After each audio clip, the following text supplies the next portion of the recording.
পারলে খারাপ পরিস্থিতিতে নিজেকে একটু মানিয়ে নিও, কারণ খারাপ পরিস্থিতিগুলোই মানুষকে ভালো কিছু শিক্ষা দিয়ে যায়। সম্পর্ক থাকলে ভুল বোঝাবুঝি হবেই, তবে যারা সত্যি ভালোবাসে তারা সেই ভুলগুলোকে শুধরে আবার ফিরে আসে। মেয়েরা কিভাবে একটা ছেলের প্রেমে পড়ে? শুধুমাত্র ছেলেরাই যে মেয়েদের প্রেমে পড়ে এমনটা কিন্তু নয়। একটা মেয়েও একটা ছেলের প্রেমে পড়তে পারে। এই প্রেমে পড়ার কিছু লক্ষণ দেখলেই আপনি বুঝতে পারবেন। কি সেই লক্ষণগুলি? নাম্বার 1, আপনার কোনো মজার কথাই সে খুবই খুশি হয়। ধরুন আপনি কোনো একটা মজার কথা বললেন, উপস্থিত সকলেই হাসছে, কিন্তু সে যেন একটু বেশিই হাসছে। সেই সঙ্গে আপনাকেও বেশ প্রেমে ভরা দৃষ্টিতে দেখছে। মনোবিজ্ঞানীদের মতে এটা কিন্তু প্রেমে পড়ারই লক্ষণ। যখন কোনো মেয়ে আপনাকে অধিক গুরুত্ব দেয় তাহলে বুঝবেন মেয়েটি আপনাকে অনেক বেশি ভালোবাসে, কারণ মেয়েরা তাকেই বেশি গুরুত্ব দেয় যাকে মন থেকে অনেক ভালোবাসে। তাই কোনো মেয়ে যদি আপনার কথায় অধিক গুরুত্ব দেয় এবং মনোযোগ সহকারে আপনার কথা শুনে, তাহলে অবশ্যই বুঝে নেবেন মেয়েটি আপনাকে ভালোবাসে। নাম্বার 2, অপলক চেয়ে থাকে।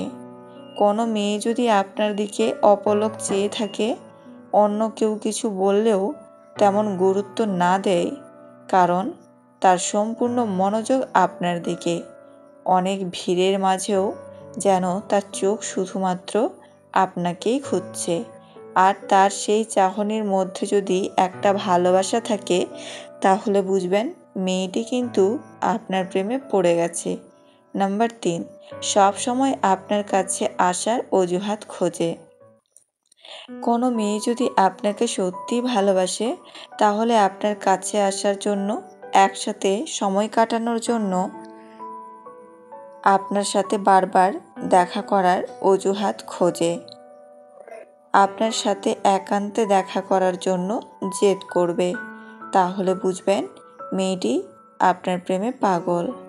নাম্বার 4, কোনো মেয়ে যখন আপনাকে ভালোবাসে তখন সেই মেয়ে একটু বেশি আপনাকে ছুতে চায়। কারণে অকারণে আপনার গায়ে হালকা হাত রাখবে এবং মিষ্টি হেসে আপনাকে সরিও বলবে, আর এর মানেই মেয়েটি আপনাকে পাগলের মতো ভালোবাসে। নাম্বার 5, আপনার সাথে কথা বলার সময় চুল নিয়ে খেলে। যখন কোনো মেয়ে আপনাকে ভালোবাসে তখন সে আপনার সামনে থাকার সময় তার চুল নিয়ে খেলে, আপনার দিকে তাকিয়ে চুল আঙুলে করে ঘুরিয়ে ঘুরিয়ে কথা বলে।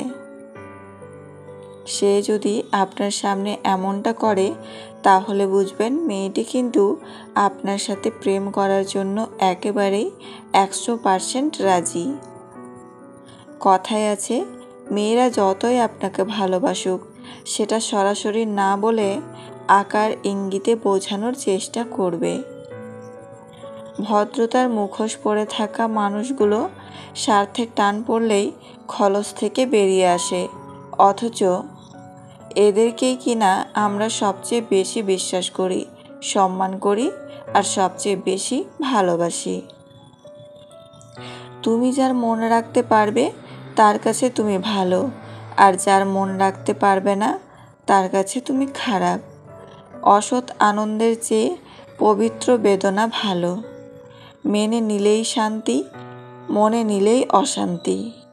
সম্পত্তির জন্য কখনো ভাই বোনের সাথে সম্পর্ক নষ্ট করো না, কারণ ভাই বোনের সম্পর্কের চেয়ে সম্পত্তি কখনো বড় হতে পারে না। সময় আর আপনজন যখন একসাথে আঘাত দেয় তখন মানুষ বাইরে থেকে নয়, ভেতর থেকে পাথর হয়ে যায়।